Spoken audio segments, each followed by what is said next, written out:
Life is popping up all over the place, even in the deadliest spots on Earth, where one wrong move could turn you into a dead pancake in no time flat. But don't trip, guys. Let's peep these mind-blowing creatures kicking it in these straight-up insane places.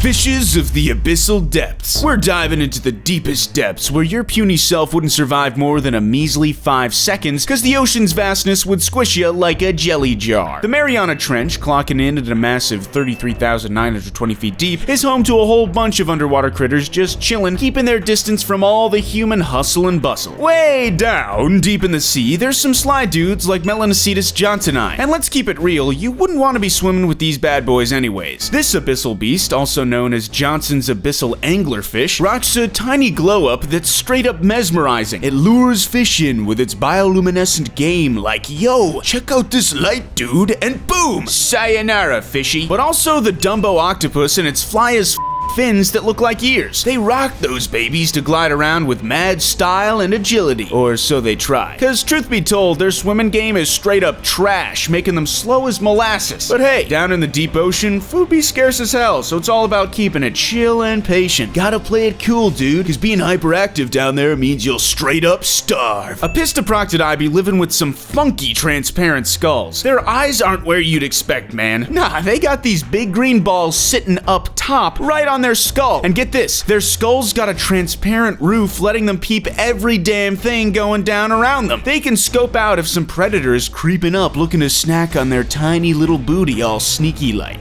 Extremophilic bacteria of Yellowstone. The Yellowstone geothermal game is straight up madness with hot springs and geysers popping off like crazy. And check it, it's like the ultimate VIP spot with a garden pavilion and epic sea view for the toughest species out there, these extremophile bacteria. They thrive in the hellish heat and rock acidity so gnarly it'd make any living thing, even us humans, straight up weep. Word on the street is that life always finds a way, but let me tell you, it ain't just survival, it's straight up insolence. Check out this famous bacteria called Thermus aquaticus. This heat junkie is all about them hot tub vibes. But here's the kicker. It's flipped the whole molecular biology game on its head. Its heat-resistant DNA is like a game changer in degrading diseases and exploring genetics. And let's not forget about its star player, Toc polymerase. This bad boy got voted Molecule of the Year back in '93 for its fire role in chemical reactions. It's like the MVP of combustion. We got Sulfolobus acidicaldarius. These bacteria be straight up living in scorching hot springs at a crazy 185 degree Fahrenheit. Then we got them cyanobacteria. These blue-green algae rocking it in Yellowstone, forming some trippy, wavy mats. They're like the bosses of this burning acid world, no doubt. But what about them places where the water itself is a straight up hell?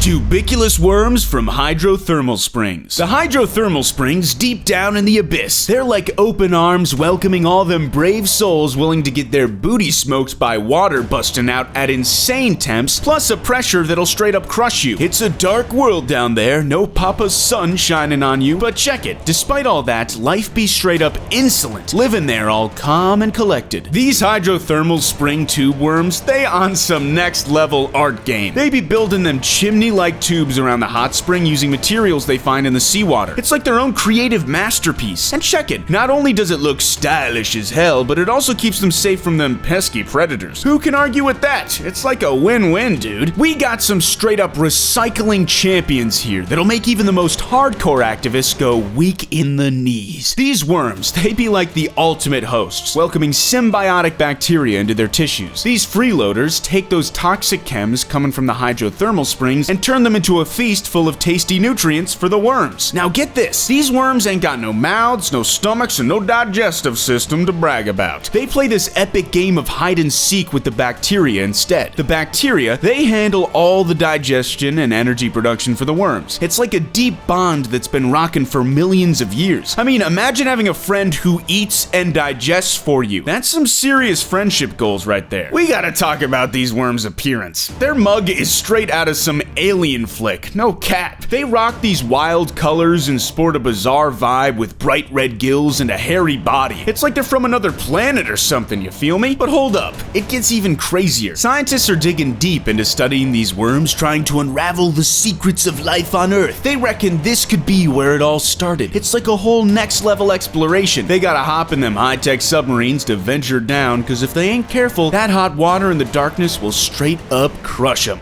Radioactive bacteria. Radioactivity ain't nothing but a weak sauce for bacteria like Deinococcus radiodurans. They straight up laugh in the face of biology's rules. Ha ha ha. This bacterium demands mad respect in the microbial realm because it can easily survive at levels of radioactive smackdown that would turn most living creatures into mush. I'm talking levels so gnarly you'd need walls made of meter-thick lead weighing several tons just to match their radioactive success. That's some next-level toughness right there. Dino got more tricks up her sleeve than you can imagine. She's living her best life, no matter the situation. Dehydration, cold, extreme heat, she's chilling through it all. She's like, I don't give a shit about the conditions, I'm just living. But wait, there's more. This bacterium got some serious ninja moves going on. One of her tricks is her DNA repair game. When Dino gets hit with radiation, her DNA shatters like anyone else's. But then it twists and turns like a boss and the broken pieces fall back into place, getting repaired in the blink of an eye. It's like a freaking magic trick. This superpower keeps her going against all odds, straight up Chernobyl style. She's surviving in the harshest environments Earth can dish out, no problemo. But fixing up the DNA is just one part of the game. Gotta stay alive in the meantime, right? That's where some other systems kick in, my dude. First off, these bacteria are producing antioxidants that straight up combat the cell damage caused by radiation. It's like they got their own little antioxidant crew keeping things in check. Second, we got them proteins holding it down. These babies are crucial for cell function, so they need some protection. That's where heat shock proteins and other stress proteins step up. They come through to maintain stability when the radioactive invader strikes. It's like having a squad that's got your back in the face of radiation, keeping things steady, you know? These bacteria got a genome that's straight up mind-blowing. It's all packed tight like a dense jungle of DNA, creating a cozy and solid structure. This setup protects their DNA from getting messed up by radiation. It's like limiting the space for DNA breaks and keeping them damaged fragments close together. That way, repairing becomes a whole lot easier. These bacteria got one more fatality in their playbook. They got multiple copies of their most important genes. So if radiation comes through and knocks out a gene or two, no sweat. They got backup copies ready to step up and take over. It's like a tag team wrestling match. It's like having a crew of clones holding it down, keeping things running smooth like butter. But it ain't just one bacteria that's cool with the local radioactivity when it settles in. We got some other badass organisms like Deinococcus radiotolerans and Rubobacter radiotolerans that ain't playing around either. These homies got their own set of skills and mechanisms to battle against them relentless radioactive rays. Scientists are all up in their business because they hold the key to improving the human condition. They see the potential in learning from these resilient organisms and applying that knowledge to help us humans out.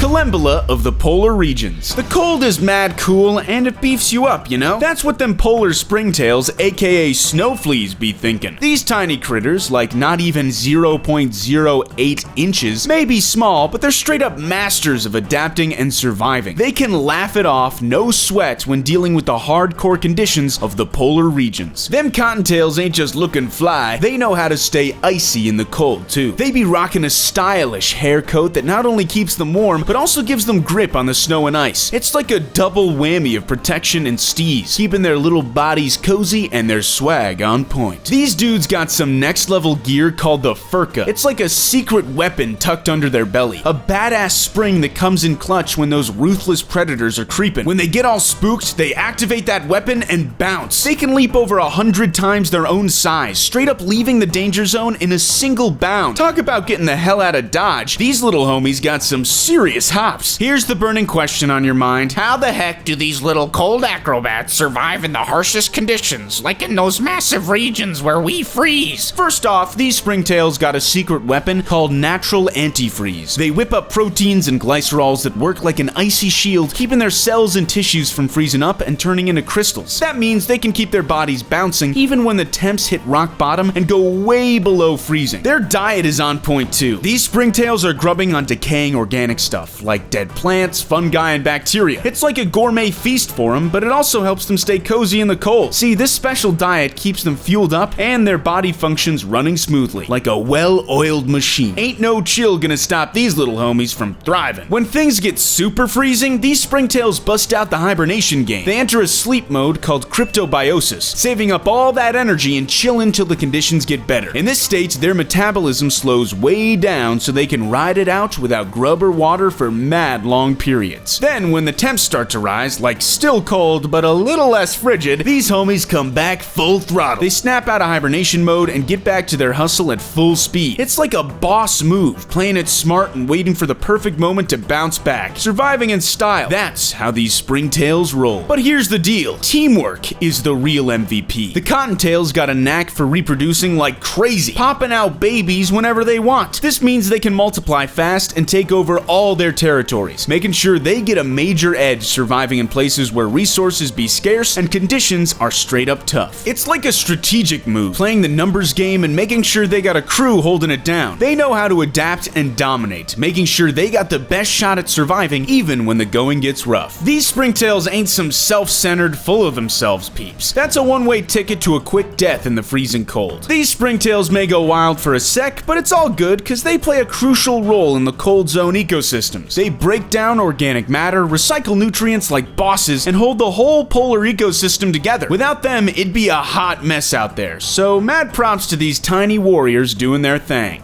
Anaerobic loricifers. Pay attention, cause this name might not ring a bell in your empty noggins, but it's worth hearing. Check it, oxygen ain't all that important. We can totally live without it. Well, not us weaklings, I'm talking about most living beings. See, the anaerobic loriciferi straight up laugh at our oxygen addiction. Haha, to them it's like a joke. Our dependence on this stuff seems straight up ridiculous. Spinalorchis cinzii is one small-time player in the game. This little Rikiki invertebrate ain't even 0.04 inches long, and it ain't chilling on land, acid, cold spots, or the bottom of the water. Nah, this bad boy sets up shop in anoxic sediments. You know, the ones without a trace of oxygen, right down in the rock beneath the ocean waves. No lie, this little creature is off the charts. It's the OG animal that can rock a smile on its face and reproduce without needing a whiff of oxygen. It's like a damn alien, I'm telling you. Picture this. It's a freaky blend of a slug, a sea urchin, and something straight out of Area 51. This beast is decked out in a rigid cuticle that's shaped like a corset, giving it that hardcore armor vibe. That's why they call it loriciferous, from the Latin word lorica, meaning armor. If you want to live your life without being tied down to that oxygen gas keeping us breathing on this dope blue planet, I got you covered with a simple solution. Here's the deal. You gotta rock an anaerobic metabolism. While most animals be all about that oxygen to make their energy, my homie Spinalorchis cinzia takes a different approach. It's all about using other chemical compounds like sulfates and nitrates to fuel up and get its energy production game on point. It's like playing the field, exploring alternative sources to keep the energy flowing. So if you want to break free from that oxygen dependency, take a page out of Spinalorchis cinzia's book and get creative with your metabolism. First off, you gotta smooch those bacteria goodbye and get cozy with them anaerobic bacteria chilling up in your cells. These little dudes are all about breaking down that organic waste and making mad energy to keep themselves going. Basically, you need a squad of bacteria slaves holding you down 24/7, keeping you alive and kicking. For all you sharp folks wondering what these creatures chow down on in their extreme living conditions, listen up. They feast on a mix of organic bits floating around, plus leftovers from dead critters and plants that sneak their way under the rocks. And get this, they ain't just dealing with their grub situation, they gotta handle the mind-boggling pressure of the oceans and rocks pressing down on them. It's like a crazy heavy load, but these loricifera warriors are holding it down with their super flexible bods. Straight up amazing. Life be living it up everywhere. No worries at all. Let me say it again, us humans and some species might be facing threats, but life as a whole ain't sweating our surface shenanigans. It keeps on vibing in pure bliss, doing its thing no matter what we up to.